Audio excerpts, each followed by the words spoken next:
Good morning everyone, and welcome to Lazy Mini Painting again. I'm Laz, and this week is issue number 54. And again, I'm going to apologise for last week where I missed issue 53. It still wasn't delivered. The few avenues I went through to try and get a copy didn't work. There is potentially one more avenue I could go down, but I don't particularly want to. Just mainly because it would spoil somebody else's collection. We don't want to be spoiling other people's collections now, do we? That's not a good thing. So, I don't think I'll be doing issue 53, in all honesty. And if for some reason they start missing more issues, I may have to stop this series entirely. I don't want to. I'd rather not. But I can't predict the future, so we'll just have to go from there. So let's start with issue number 54 today, which is the noisy part. Crunch, crunch, crunch, crunch, crunch. Get it all open. And let's see how we go from there.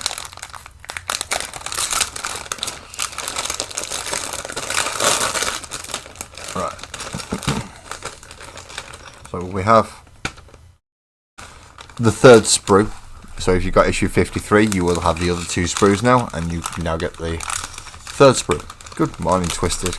Good morning. I hope you're feeling better than you were a couple of hours ago. And yes, for those people who are not sat down, please sit down. I've been awake for a couple of hours.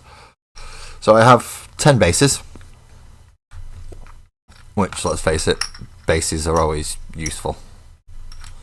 Make sure I do actually have 10. 1, 2, 3, 4, 1, 2, 3, 4, 5, 6, 7, 8. No, I have 9 bases. Oh, that's good, isn't it? I have 9 bases to do what should have been a 10-man squad. So it's kind of fortuitous that I didn't get the other issue because I'm a base down. That's no good. So not only did I miss last week's, well, they did not send last week's issue, they've also sent this one, and I'm a base down already. Now I do have the third sprue, which looking, oh no, there's a 10th base. It was still stuck there. Thank goodness. So they've not completely screwed that one up. So it looks like I do actually have a couple of the Hearthkin that could be put together. I'm just looking at, I have backpacks, I have torsos, I have legs, I have arms, I have weapons, I have heads, I have shoulder pads. So I could put a few together. The issue being I don't have any of the instructions, so it will be a complete kit bash. Trying to find bits that match as much as possible. At most, I think I could get 2 full ones because I have 2 actual torsos here. So 2 is what you could probably get out of this sprue. Now there are lots of little extra bits that could come in handy, such as axes, hammers, various different iterations of upgraded bolt gun, shall we say, or at least slightly different. Plenty of heads. Most of them are helmetless, but all of them seem to be helmetless.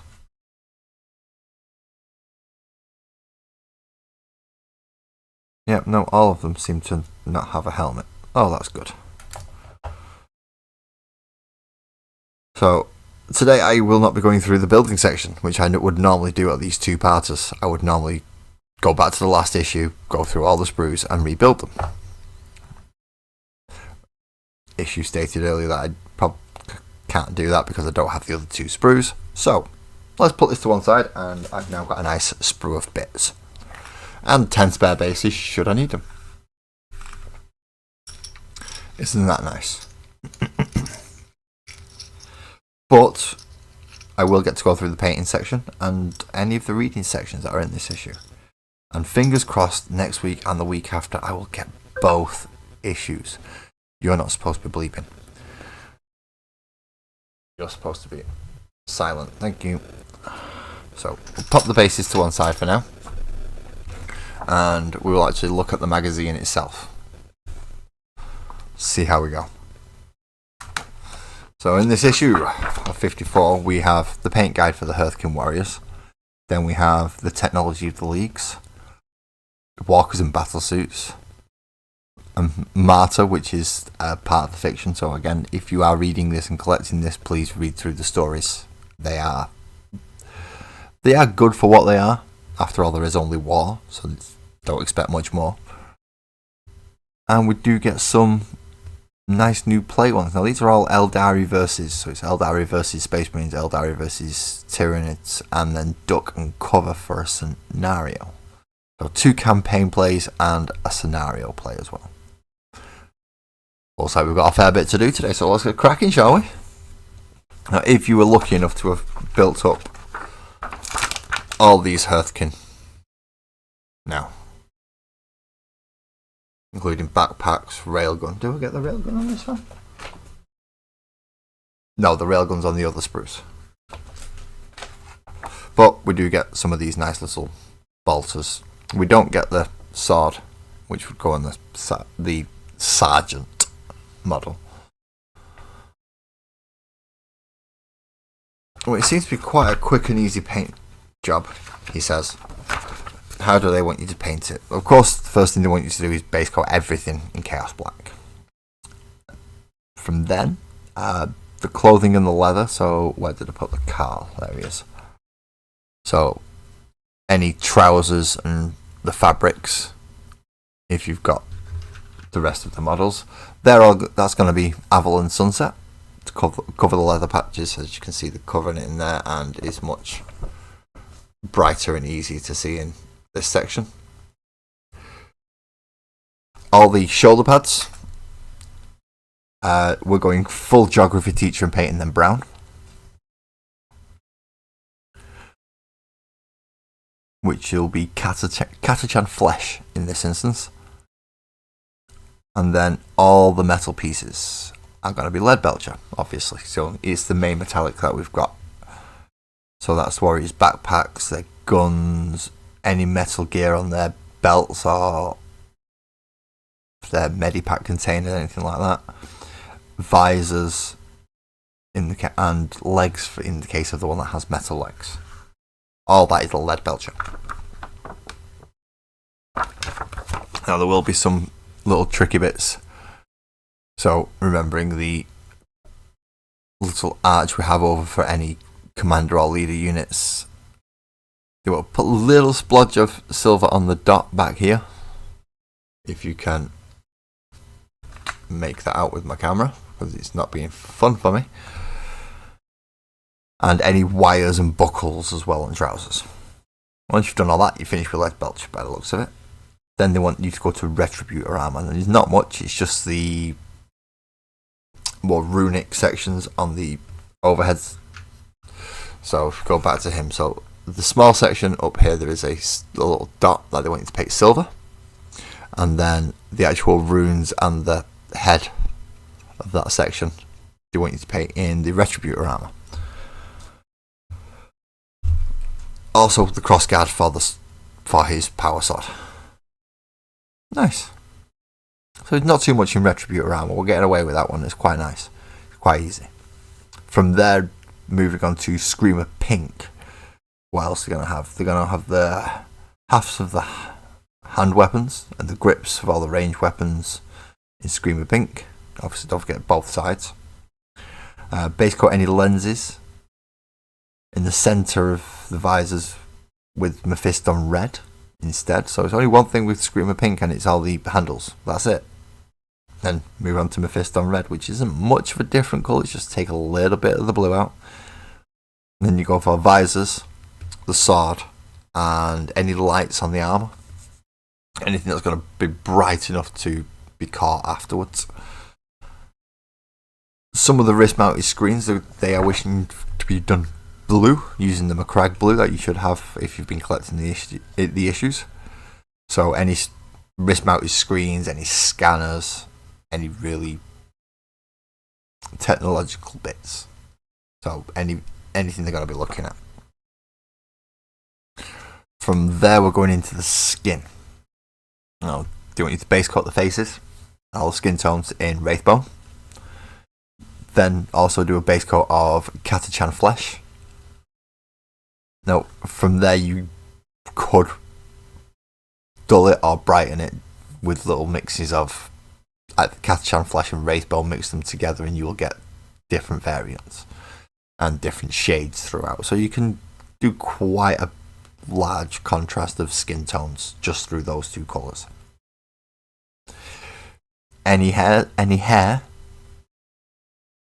they're asking you to paint with, for some reason, either Abaddon black or Corax white.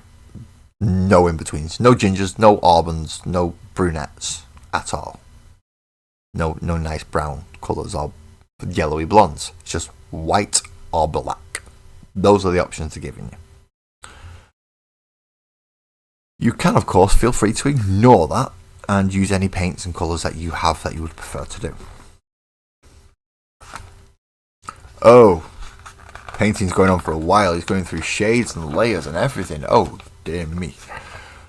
Well, it's nice and easy because most of it is null-nile. So any leather,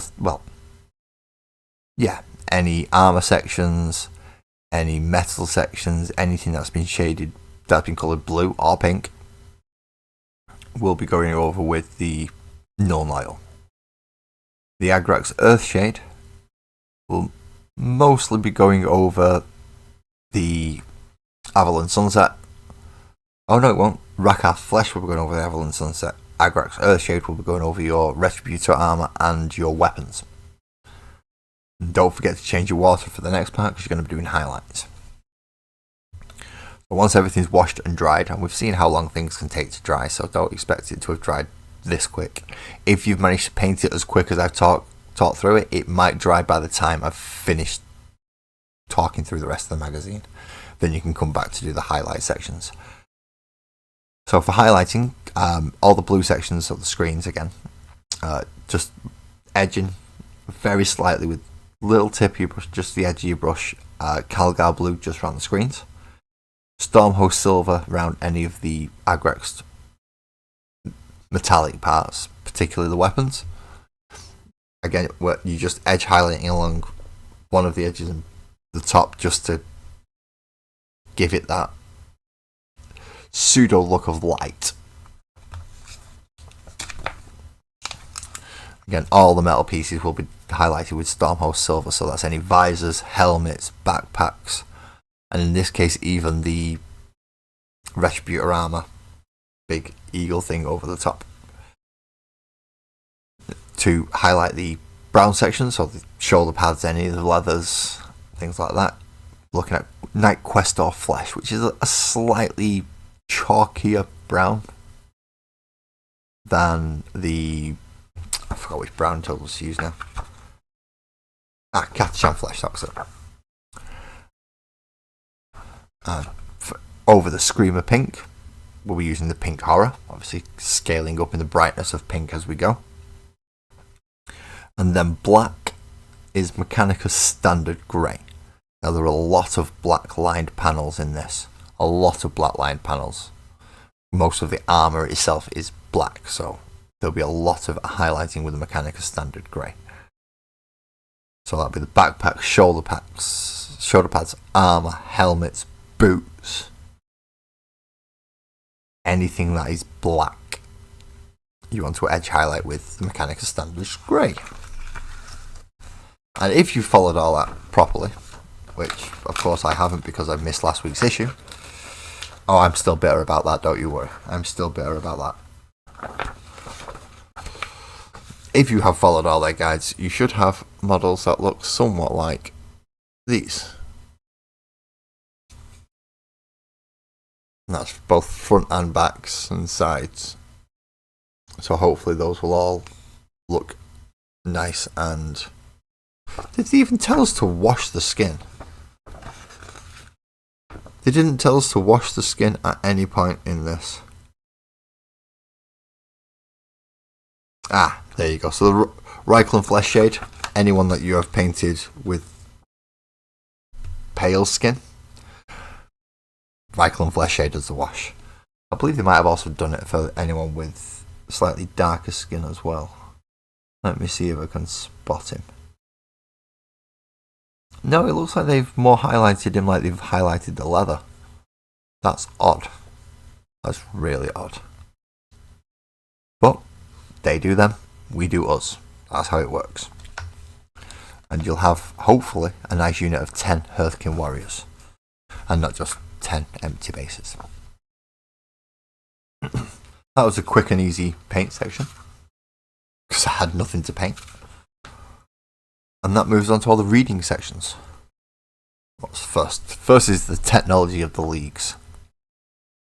The leagues for Vogue-Tan are particularly advanced. They possess the technology to manufacture exceedingly high quality equipment and have the dedication to continually improve their designs over time. I just realised my headphones are a little loud, so they will be getting picked up. Let's turn them down. Where was he up to? And continuously improve their designs over time. Yeah, that's where I was up to. As soon as the leagues encounter a new threat, the artificers immediately begin developing a technological solution. At the heart of every hold is a forge, a hive of activity whose inhabitants work day and night to turn out the arms, armour and equipment that is used by their kindred. The forge is crewed by cog robots and overseen by Brockhere artificers, who labour under the flashes of plasma arcs and the glow of molten metal. Each Brockhere works from traditional schematics handed down by the ancestors, but their own creativity is far from limited. Indeed, it is expected that a Brockhere will apply their expertise to adapt their designs as need demands. As long as these amendments are rigorously tested, such innovation is seen as a way to bestow greater honour on the Votan.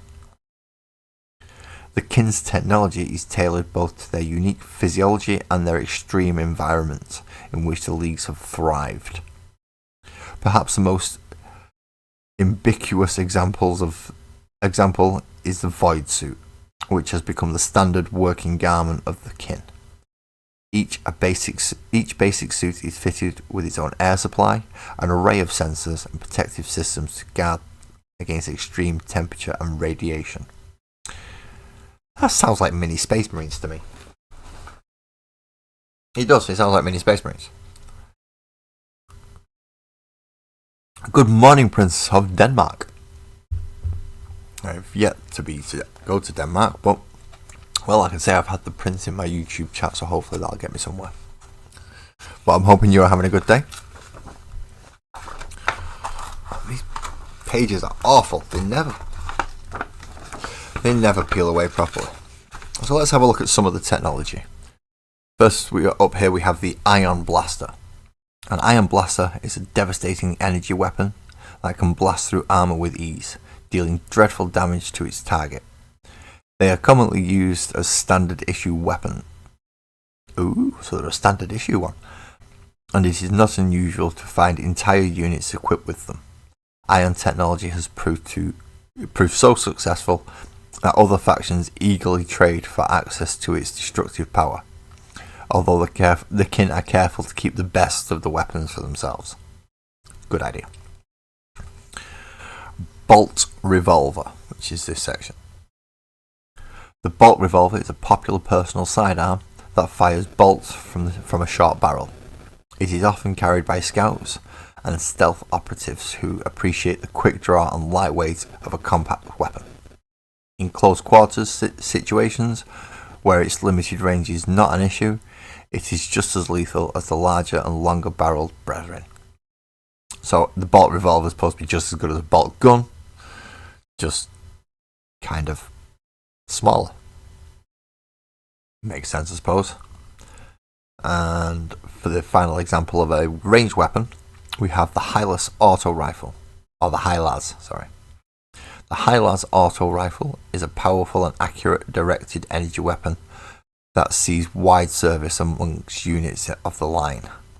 It offers long-range armor-piercing capability, allowing its bearer to provide fire support and specialist targeting and suppression capabilities to their comrades in arms. So they have las guns, they have bolt guns, and they have ion blasters. Very Imperium. Very Imperium. And shield technology. I didn't know they had shield technology. Okay, they do have shield technology apparently, so we shall have a look at the shield technology. The kin makes some of the finest force field devices in the galaxy. The crowning glory of their accomplishments is the weave field, which combines the energy of several different fields to make a near impenetrable barrier. The projectors of this field are so small that they can be carried by a single kin for personal defense, but larger variants also exist that can surround vehicles and ships. This technology has found a natural place in hazardous environments, from the void to the battlefield. It's always good to have a nice force field. Invulnerable saves are excellent in the game of 40k.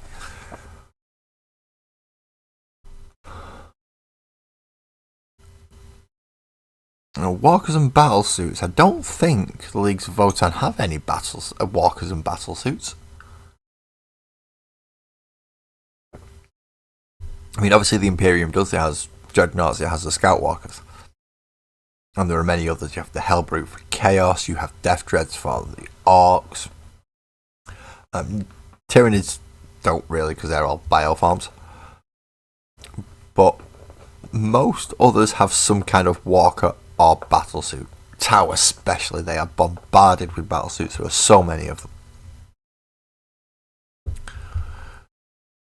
Battle suits and walkers are an indispensable asset to many factions, whether they utilise them for their scouting ability, close combat proficiencies, or capacity to bear devastating heavy weapons. On the battlefields of the 41st millennium, the ground shakes under the foot of heavy machines striding into combat. Their huge forms tote massive armaments, far beyond those carried by dismounted troops or light vehicles. From rearward positions, they hammer the foe with barrages of shells and shot, and in the front lines, the soldiers of the enemy flee in terror as these mechanical behemoths smash into combat, crushing and tearing everything apart. Now, they're not talking about the Imperial Guard Walkers there, are they? No, they're not. They're talking about the great big whopping Dreadnoughts. I mean, the Guard Walkers are the scout vehicle that they were talking about, but the ones that sit on the back line and give supporting fire, that's more the Ballistus Dreadnought. And those that are running forward to crush things in their path, that's more the Brutalis Dreadnought. You do have the Redemptor Dreadnought, which sits smack bang in the middle, does a bit of both. But you also have dedicated either side. Ooh, at the bottom we cover walkers. And we have an Astra Militarum, or Imperial Guard if you're as old as I am, Sentinel with a multi-laser. Multi-lasers are not as good as las cannons. Well, in my opinion. Walkers are towering vehicles that stride across the battlefield on legs. Kind of gives it away in the name there, doesn't it? Walker. This allows them to get over even the most difficult terrain and keep their crew away from battlefield hazards like fire and traps. They can tackle obstacles that would foil any other armoured conveyance, and they use their manoeuvrability to bring large weapons into tactical positions. Or, as what generally happens with the scouts for Imperial Guard, they get popped on turn 1 because they're too far forward. Just saying, they do. I'd rather stick a Lehman Russ in than a scout.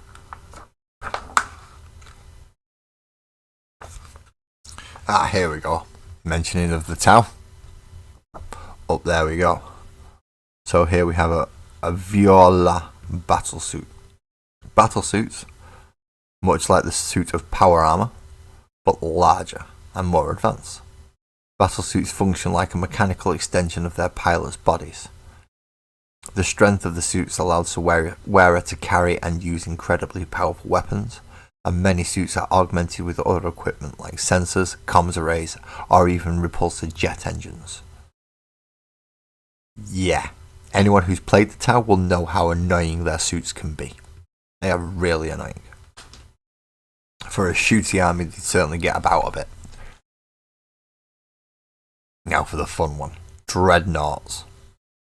Dreadnoughts are walking mausoleums, directed by the dwindling consciousness of the near-dead space marine entombed inside.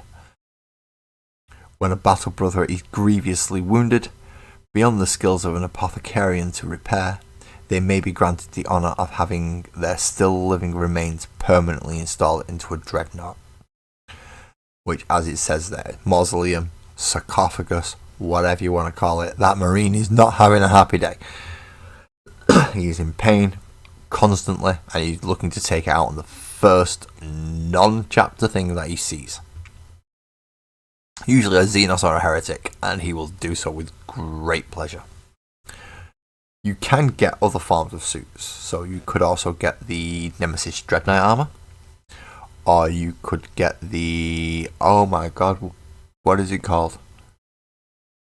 Paragon battle suits, Paragon war suits for the Sisters of Battle, or Adeptus Sororitas, if you're keeping track of the names that they make hard to pronounce. So there are many options of suits to go in there. Just the main ones will be the battle suits for the Tau, Dreadnoughts for the Space Marines, Death Dreads in the form for Orcs, and Scout Walkers for Imperial Guard. As I said, this next section is called Martyr, and it is a Sisters of Battle story. It only spans, it's a double-sided A4 page, and they could have condensed it into a single side of A4, but they put nice pictures and art on it for us.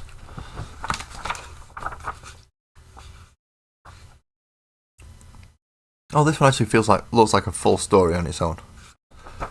Go on, I'll read this one.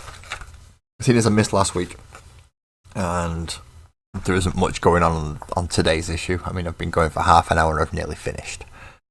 Let's read Martyr. I'll tell you what, I'll have a drink first, and then we'll go back to Martyr once I can possibly speak.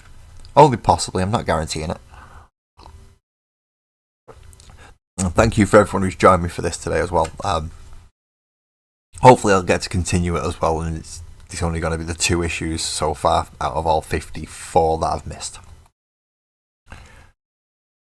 The Adeptus Sororitas are the standing army of the Imperial Faith. Equipped with elite power armor and armed with Martian technology, they are the last line of defense against psychers, mutants, and heretics. Here, they respond to the rising gene stealer cult, to a rising gene stealer cult lays waste to an ancient shrine that has stood for generations. Let's get into the story. Silence hung over the chalice, or the chancel. Not the silence of prayer and devotion, but the silence of death. Sister Serena looked in despair at the broken bodies that lay at the altar steps ahead. The chancel guard, her sisters, had fallen in the face of the enemy. Behind the carnage, the 2 heavy doors that barred the way to the sanctuary beyond had been flung open.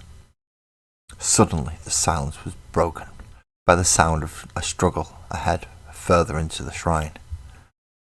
Serena checked her bolter and headed towards the noise, through the doors and into the twisting passages beyond. As she passed the corpses of her friends, the flickering of a candlelight threw dancing shadows onto the wall. Every step she expected a hidden enemy to emerge from behind a pillar, but there was nobody here other than the dead who stared at her, unseeing. There had been rumours of heresy in recent times, and the sisters who were guarding the shrine had been doubly vigilant. Oh, vigilant. Oh, God, I messed that up, didn't I? But now, the power of the enemy was made manifest. In a day, the shrine that had stood for 1,000 years had fallen to the cults. Accursed Xenos worshippers, but they would pay before too long. Serena rounded another corner, and a sickening feeling struck her as she was met with the scene of destruction. The walls had been daubed with the profane glyphs, and everything not made of stone had been torn down. The faintest scent of smoke filled the air, then it mingled with other smells. Burning fuel and singed flesh. Serena's heart sank. The intruders were facing the fire of justice ahead. In moments she entered the chapel where the relics were housed and was met by the unwholesome forms of the mutant enemy. Half human, half Xenos, like wretched parodies of the alien gods they worshipped. A blast of fire lit the figure closest to her, and it screamed. Serena looked over and saw one of her sisters in a paragon warsuit, letting off gouts of flame at anything that came close enough. Other sisters let fly rounds from their bolters, blasting chunks from the intruders. But the enemy were fighting back too. Everywhere she looked, Serena could see more and more of them, leaping from the gallery that encircled the room and swarming from the dark corners and the transepts. There are too many of them! At that thought, Serena felt both fear and elation. Though the threat of death was real, so too was the promise of martyrdom. Bolt after consecrated bolt flew from her weapon as she advanced into the fray. Each precise shot laying low one of the ravening fiends. For a moment their onslaught relented, and Serena dared to hope that she and her sisters might turn back the tide. Before an abhorrent hybrid of human and Xenos, larger and bulkier than the rest, slammed into her side with a ragged howl and bore her to the ground. As its claws tore through Serena's armour, the light of the raging fires faded from view, and the screams of pain, even her own, dwindled to almost nothing. For a moment, the terror of death threatened to overwhelm her, but then, blinding light burst before her eyes, and a heavenly chorus sounded in her ears. Serena cried out with joy, a martyr at last. That was quite a nice little short story. Just summarise what the Sisters of Battle do. They defend and they die for the Emperor. That is what they do. Good morning, Graham. How you doing, man? Just a quick hi and bye. You're about to go to a meeting. Enjoy. Hope it's a fruitful meeting for you. So, it might have been the first story I've actually read on this, out of this collection, but a nice little story nonetheless. Now we shall move on to the campaign. Eldari versus Space Marines. Eldari war hosts are nearly unparalleled. I am really having trouble talking today, aren't I? I'm sorry, people. I am. Eldari war hosts are nearly unparalleled in the suddenness and swiftness of their assaults. So when they encounter a hard-hitting strike force of the Space Marines, the two sides clash in a whirlwind of violence. The inhabitants of an Eldari craft world are desperately scouring the area for the spirit stones of the lost band of outcasts. They are loath to continue on their journey, leaving their fallen comrades to the mercies of the wider galaxy.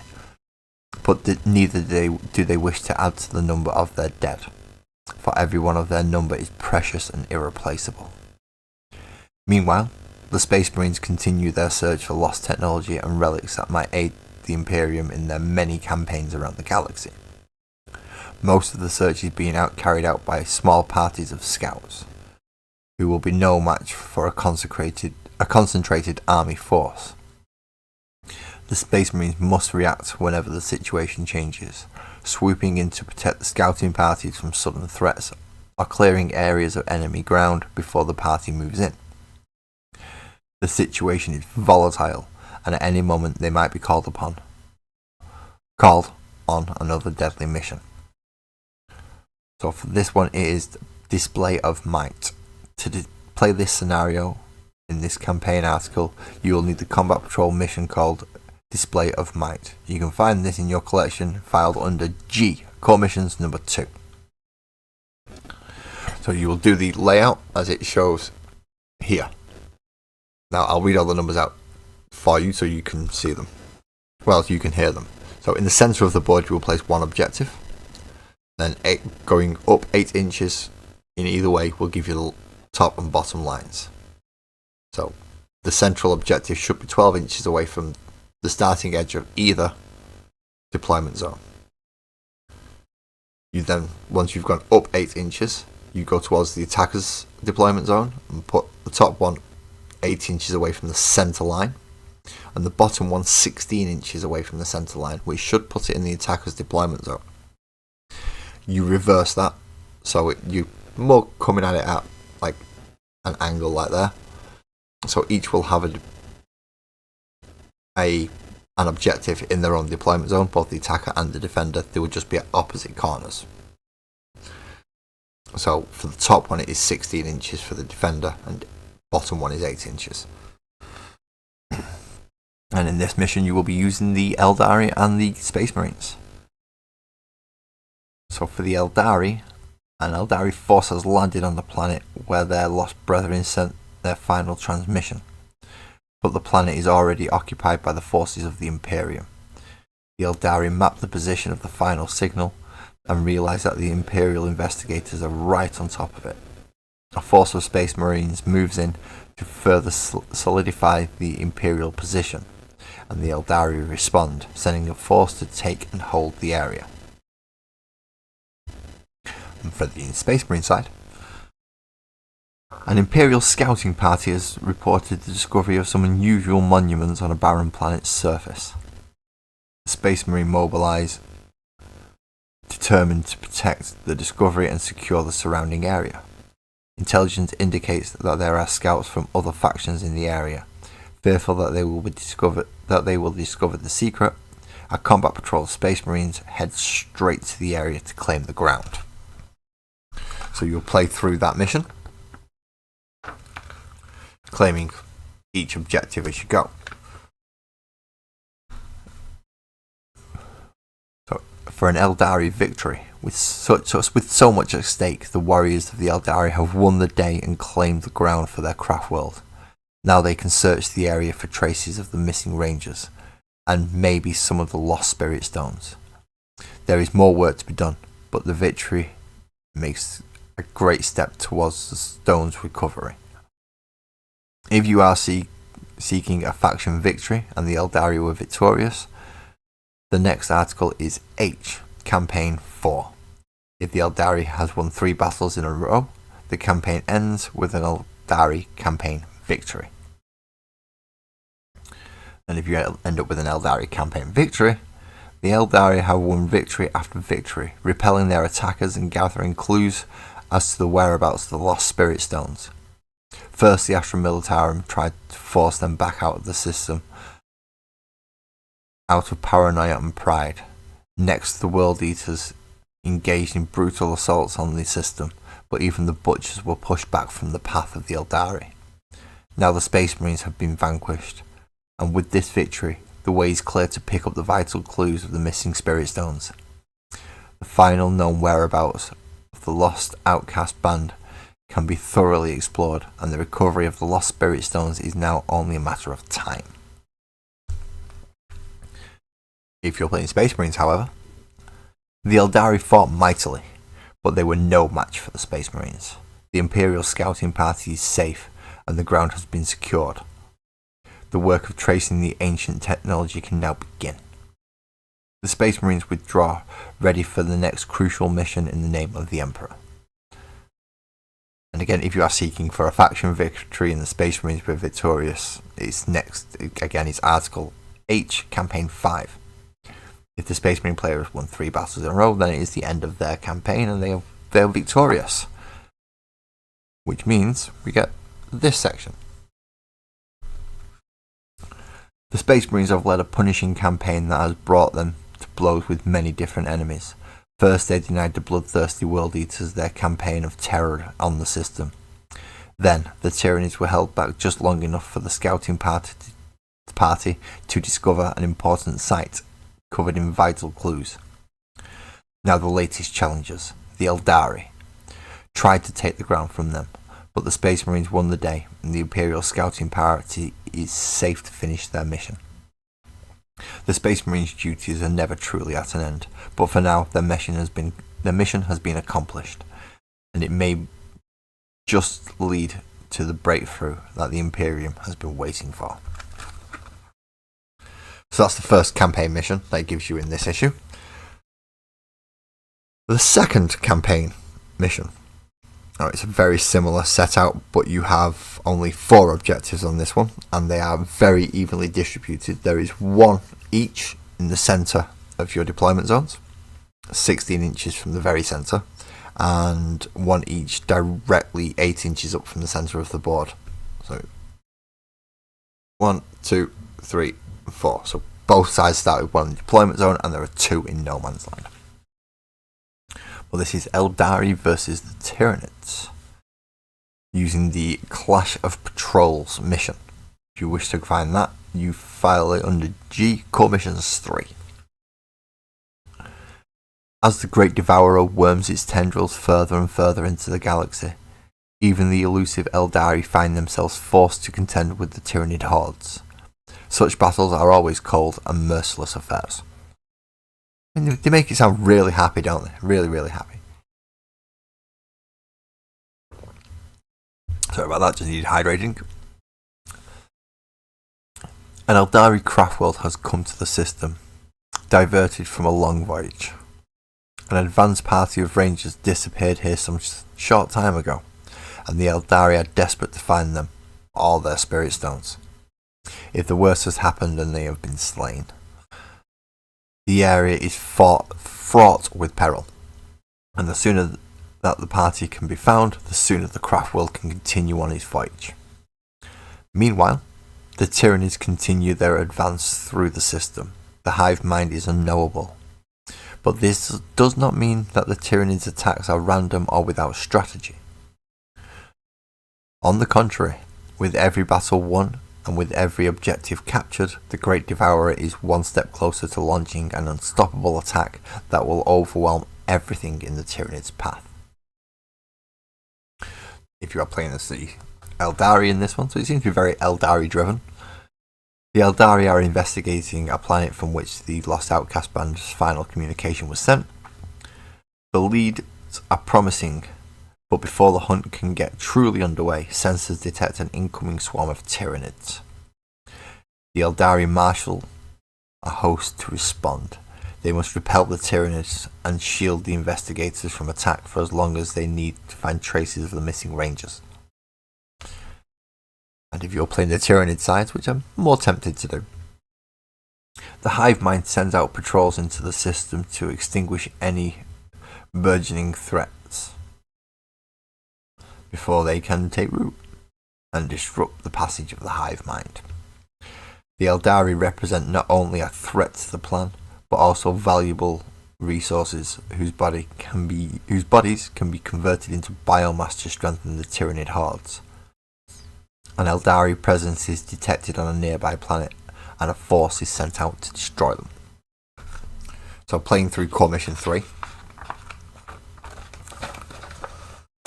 you will hopefully end up with either an Eldari victory or a Tyranid victory. Now the Eldari victory is the same. If you have won 3 battles in a row, this is the end of your Eldari campaign, and you have been victorious in gathering the clues and whereabouts of the lost spirit stones and safeguarding themselves from attackers. First, the World Eaters engaged in a brutal assault on the system, but the heroic battles pushed these butchers back from their path of the Eldari. Then the Space Marines were vanquished, clearing their way for more detailed search of clues and a lead on some of the lost members of the missing Ranger band. Finally, all seemed doomed as the Great Devourer descended on the system, but the Eldari were victorious, fighting off the ravenous Tyranids. There will be more battles soon, but now it is time to savour the hard-won victory. They like to try and make things very dramatic, don't they?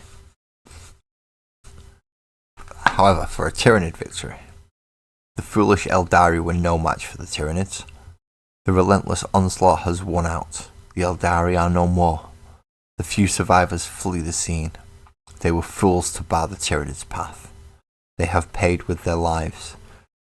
The advance can continue until the next enemy dares to get in the way.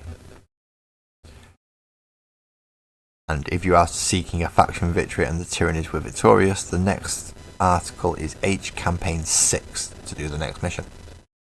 If the Tyranid player has won 3 battles in a row, the campaign ends with a Tyranid campaign victory, which goes something like this. The Tyranids have cut through the system like a scythe through wheat. First, the World Eaters sought to drown the system in butchery, but they fell before the implacable onslaught of the Tyranids. Next, the Space Marines, the best that the humans Imperium has to offer, sought to fend off the Tyranid advance, but they too could not withstand the cunning of the hive mind and the might of its forces. Finally, the Eldari were unfortunate to be caught in the path of the Great Devourer's advance. They too were swept aside, and now the Tyranids are free to continue their progress unimpeded. There will always be more prey creatures to hunt down, but for now, the hive mind can feast. Good morning, Beaky. How are you doing, mate? How are you doing? I hope you've got a nice cup of tea, and I hope you have a couple of bickies with it. Oh, stretch, people. Oh, these morning streams, you do require to get yourself into some kind of manoeuvrable way.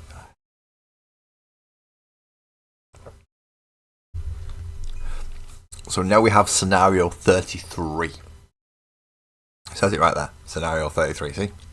Duck and cover. So we'll read the story bit, and then we'll read the how to play bit. There is no place that the orcs cannot infest. Oh, we're orcs. Even a supposedly empty planet can suddenly find itself teeming with orcish life, erupting like maggots from the rotten food.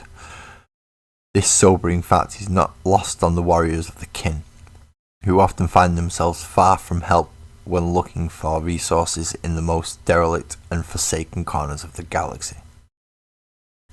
Deep in the void, far from the rest of their kindred, a lone scout ship is exploring the potential of a small group of planets that were previously thought to be completely unoccupied.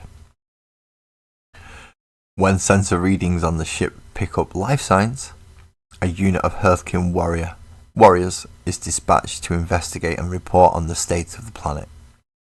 As soon as they make planetfall, it becomes obvious that it was worthy of investigation, but there are definite signs of life too. The Thane cautiously orders their troops to converge on the nearby set of features.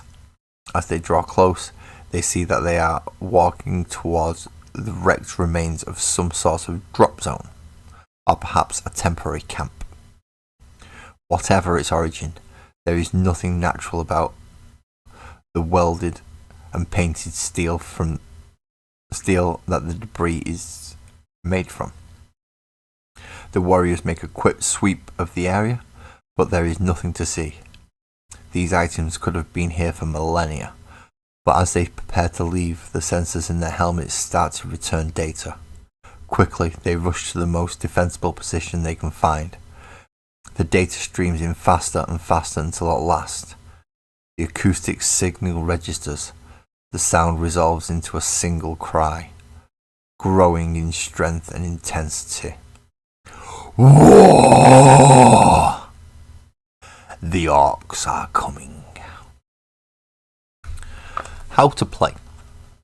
To play duck and cover, set up your battlefield on one of the maps shown on the overleaf. Then the players gather their armies. The orc player chooses 4 units of 3 boys. 2 units must be armed with choppers and sluggers. 1 unit must be armed with shooters and the big shooter. The final unit must be armed with shooters and rocket launcher. So you get 2 units of shooters, each with a heavier weapon, and 1 unit of sluggers and choppers. Oh no, 2 units. Oh, yeah. 4 units of 3 boys. So it's 4, 8, 3, 6, 9. So 12 boys in total. 2 with choppers and sluggers. 2 with shooters. 1 has a big shooter, 1 has a rocket launcher. So you're getting your heavy weapons.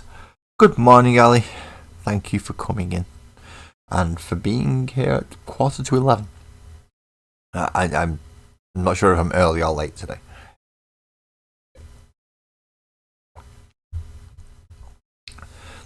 So you've got 12 orcs set up to 4 units of 3. The Leagues of Votann player divides their unit of 10 Hearthkin warriors into 2 units of 3 and 1 unit of 4. The unit of 4 should include the Thane.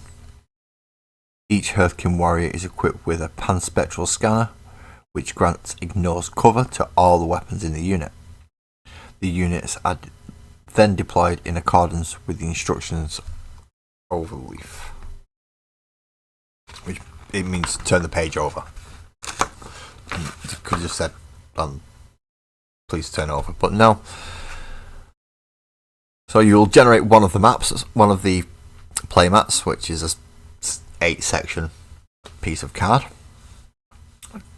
To set up the objectives, literally along the creases, there is 1 at the bottom, which is along the arc deployment zone number 3, 2 which is right at the top in the centre, and 3 which is the mirror of objective 1 on the other arc deployment zone 4. Using battle mat 1 as well. We also set up 4 pieces of terrain. So we have the containers, the dugout, broken pipe, and this much larger storage container. For deployment, first the orc player places their units in the deployment zones, which are listed here. Then the Leagues of Votann player places their units where they choose on any part of the board that is not an orc deployment zone. They must set up their units 6 inches or more away from any orc units. The Leagues of Votann player takes the first turn. In this scenario, you may not take any enhancements or secondary objectives, and neither side may use any faction abilities or stratagems. Well, that's a bit crap. No calling the war. Pfft. No grudge markers. Pfft. That's half of the fun gone. I'm lying. It actually streamlines the game when you can't use all those abilities. How to win. At the end of each player's command phase, excluding those in the first turn, players score victory points as follows. If they control an objective marker, they score 5 victory points. If they control more objectives than their opponent, they score another 5 victory points. At the end of the 5th battle round, the player with the largest number of victory points is the winner. If both players have an equal number of victory points, then the battle is a draw. Well, okay.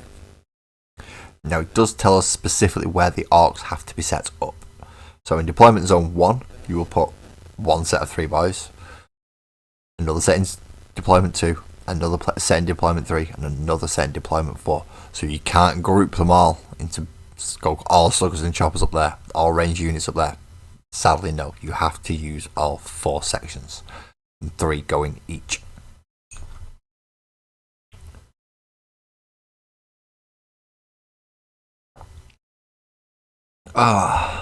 It is only up to 50 at the moment, Ali, I know, because I have, with me missing that other issue, I'm a little bit reluctant to put some in there. or at least the newer ones. So now we're going to learn about the benefits of cover. When you are playing duck and cover, the layout of the battle mat allows you to make use of the benefit of cover. See Section C, Core Rules 13, page 44. It's a lot of referencing. In this scenario, every Hearthkin warrior is equipped with a panspectral scanner, which grants the ignore cover keyword. Note that normally only one model has the scanner, but it does apply to the unit, as long as that scanner's still alive. Example, armor piercing. The benefit of cover interacts with other rules that modify the save roll. Before we go on to look at more complicated examples, we are going to recap the rule that we have covered in previous issues. The way the armor piercing characteristic changes the save roll. Okay. This example, the Hearthkin warrior with the Hylas auto rifle fires on the boys. The boys have a save of 5+. But the Hylas auto rifle has an armor piercing characteristic of -1. This means the boys have a save of 6+ against the weapon. Those boys is gonna die. Nothing strange there for orcs. Example 2. Benefit of cover. Benefit of cover is granted to models that are in cover. God, they love stating the obvious. I say that, but if you don't know what cover is, then you don't know what cover is. It's usually an interceding piece of scenery.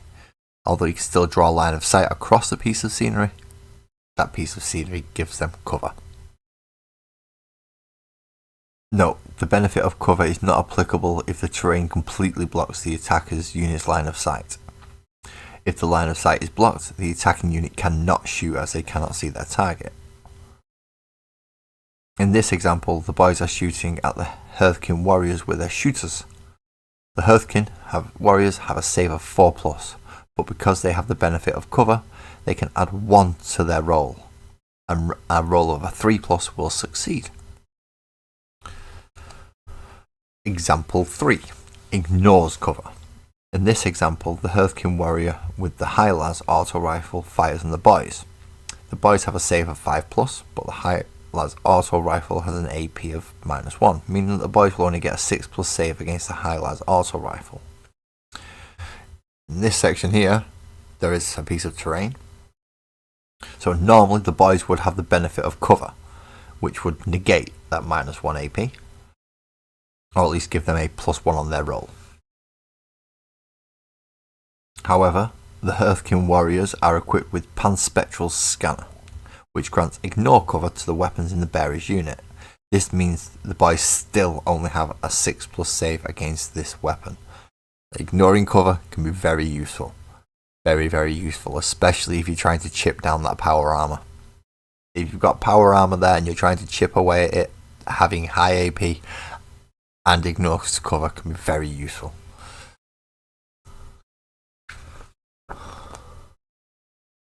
Right. It's just going to be over with in about an hour. I think it is. Let's see if we can do it. So if the orcs win, the orcs overwhelm the warriors of Votan, whooping and hollering in delight as the Hearthkin warriors fall under the weights of slugger fire and chopper blows. It is a dark day for the kin. Obviously, a draw is a draw.